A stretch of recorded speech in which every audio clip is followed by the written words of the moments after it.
चोरों से माफी मांगे, लेकिन राहुल गांधी उनसे माफी मांग ले सिर्फ इसलिए कि वो प्रधानमंत्री के दोस्त हैं, जो हमेशा मास्टर स्ट्रोक खेलते हैं ना। इस बार मिसकैलकुलेशन वो कर गए।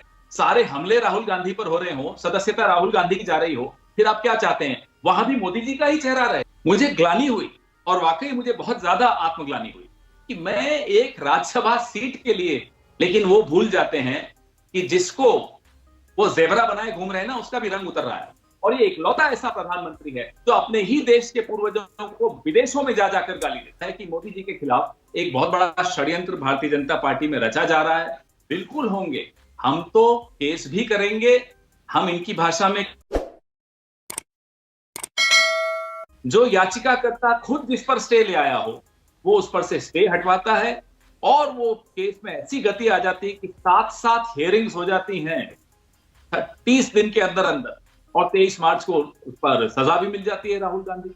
ये हो क्या रहा है? 4 करोड़ केस जिस मुल्क में लंबित हो, उस मुल्क में एक ऐसा केस जिस पर स्टे खुद याचिकाकर्ता लाया हो, वो केस में इतनी गति आ जाएगी।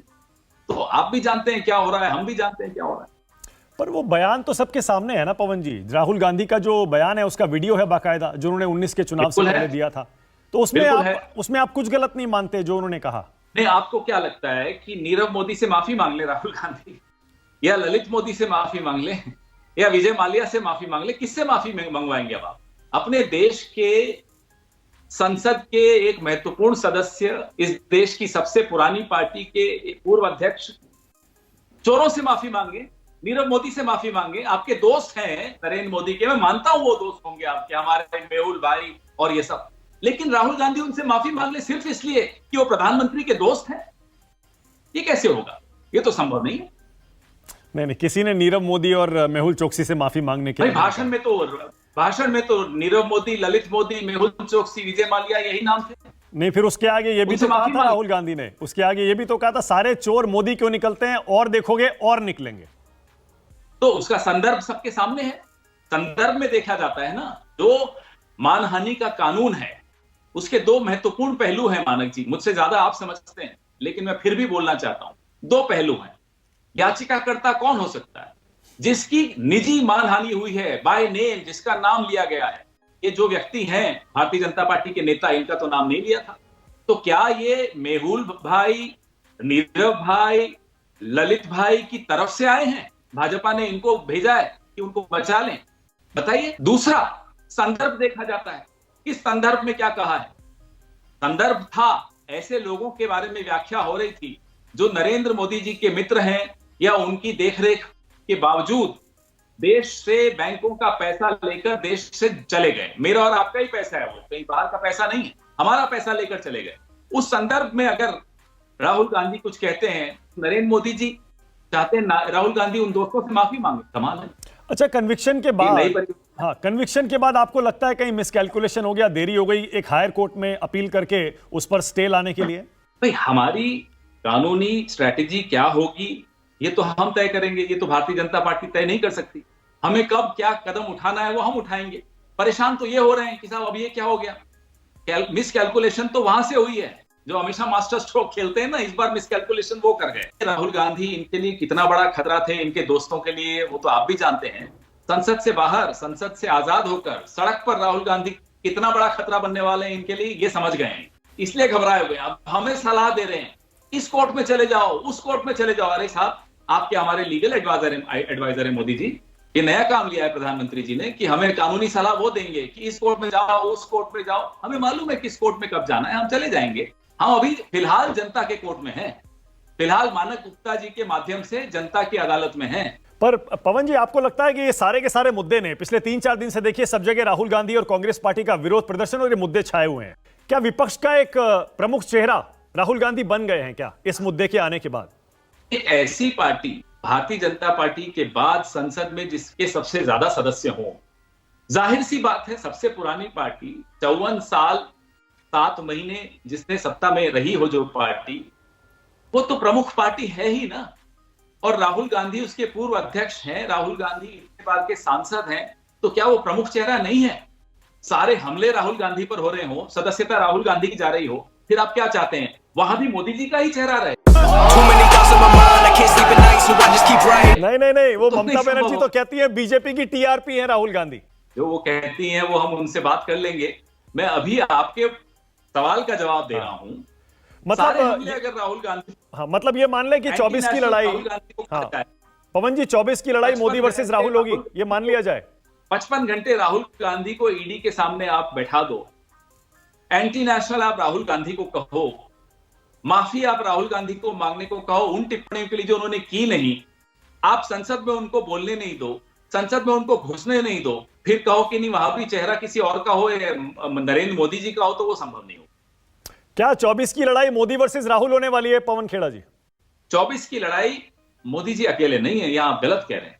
24 की लड़ाई में मोदी जी, उनके साथ ईडी, उनके साथ सीबीआई, उनके साथ इनकम टैक्स, उनके साथ मीडिया का एक वर्ग और देश की जनता दूसरी तरफ। ओके पवन जी, आपका एक ट्वीट भी वायरल हो रहा है। आपने कहा कि आपको राहुल गांधी से प्रेरणा मिलती है।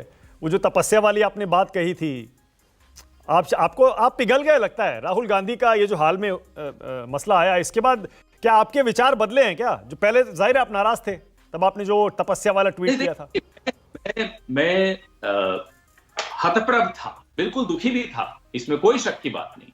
लेकिन मैंने अपने दुख का इजहार करने के दूसरे या तीसरे दिन आप ही के शो से वापस शुरू भी कर दिया था, हाँ, पार्टी के लिए। हाँ। लेकिन जब मैंने राहुल गांधी को देखा और भारत जोड़ो यात्रा में खास तौर पे जब मैंने उनको देखा, चलते हुए देखा, 4000 किलोमीटर घुटने का दर्द की परवाह किए बगैर वो आदमी चला जा रहा है, एक बड़ा लक्ष्य लेकर चला जा रहा है। और लक्ष्य प्रधानमंत्री बनने का लक्ष्य नहीं है, वो सत्ता में आने का लक्ष्य नहीं है, वो जीतने का, जिताने का लक्ष्य नहीं है, वो लक्ष्य था भारत को एक करने का। मुझे ग्लानि हुई, और वाकई मुझे बहुत ज्यादा आत्मग्लानि हुई कि मैं एक राज्यसभा सीट के लिए बोल रहा हूं कि मेरी तपस्या में कमी रह गई, और ये व्यक्ति अपने पद को ठुकराते हुए, आपको याद होगा 2019 का चुनाव हारने के बाद एक व्यक्ति ने इस्तीफा दिया अपने पद से, वो राहुल गांधी थे। अपने पद को त्याग करके तपस्या कर रहा हो, तो मुझे लगा कि मैं बहुत स्वार्थी हो रहा हूं। इसलिए मैंने कल जो कहा वो कहा, और मैं आज मेरे मन से एक बहुत बड़ा बोझ हट गया, ऐसा लगा। पर हरदीप सिंह पुरी हैं केंद्रीय मंत्री, वो तो कह रहे हैं ये घोड़ों की रेस में गधे को दौड़ा रहे हैं। ये भाषा ऐसे ही व्यक्ति की हो सकती है जो मोदी जी के कैबिनेट में हो, नहीं तो पढ़े लिखे आदमी माने जाते थे। हम तो सोचते थे पढ़े लिखे समझदार हैं, लेकिन वो भूल जाते हैं कि जिसको वो जेबरा बनाए घूम रहे हैं ना, उसका भी रंग उतर रहा है।